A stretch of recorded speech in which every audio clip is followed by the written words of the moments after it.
So now we're briefly going to talk about inheritance and polymorphism.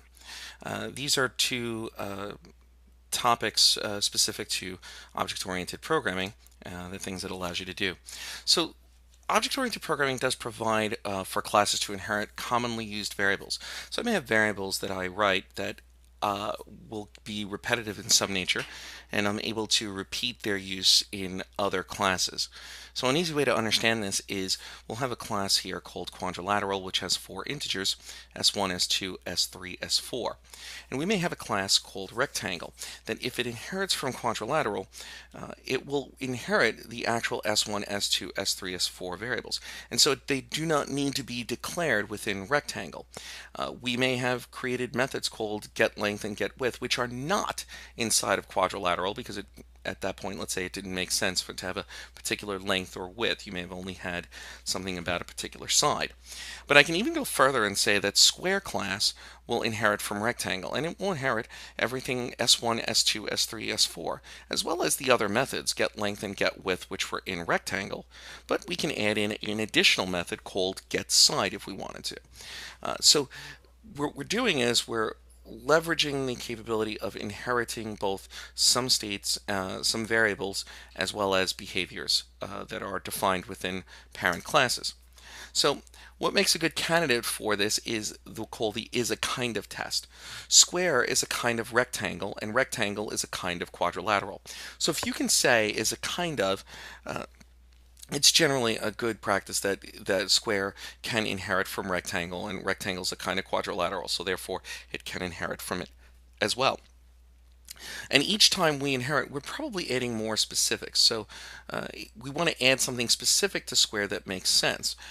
GetSide is more specific to square than it is to rectangle, and getLength and getWidth are more specific to rectangle than they are to quadrilateral. Now Java only supports single inheritance, which means we can only extend one class at a time.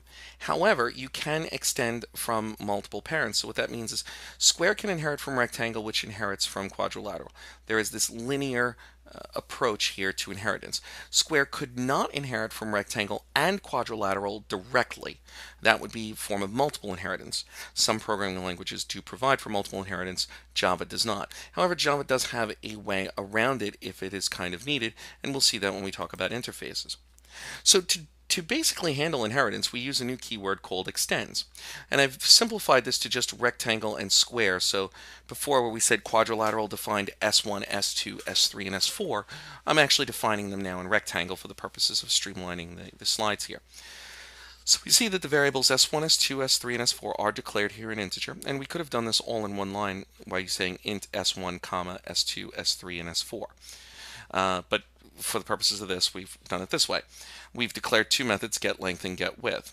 When I now come down into the class square, again, notice my braces end this rectangle class, and I have braces for my new square class. We say class square extends rectangle, which means it will get all of these items that are here. Now, the visibility, when we use public, private, and protected, will determine whether or not square gets a particular item, but we'll deal with that a little bit later. So here, square has everything that rectangle does. S1, S2, S3, and S4 are now available for use directly.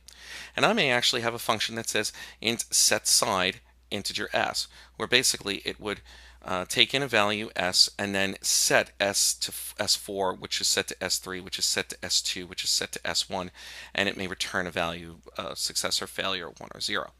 I may also have one that says int getSide, which will basically return s1 as an example, because we only need one side since they're all the same. So this is more definitive around a square. I would not do setSide or getSide within a rectangle. I might, in rectangle, do getLength and getWidth. Now, when we talk about polymorphism, polymorphism is a topic within object-oriented programming.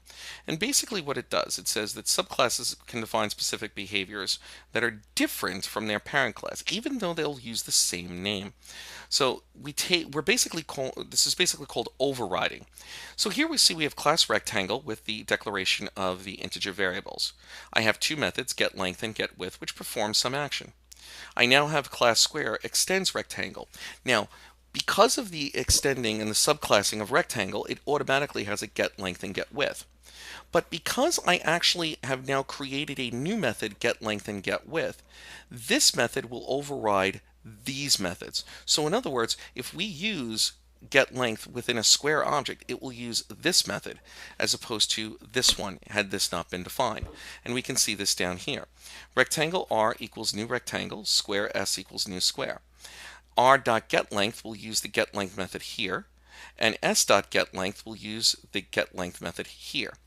If we did not override this getLength method in the square class, then the S.getLength, basically Java will look inside of square for getLength, so assume that this was not here, and since it could not find a getLength, it would use the one in the parent class. But because it is here, it uses this one. It will always use the method that is closer in scope than another one that is not closer in scope.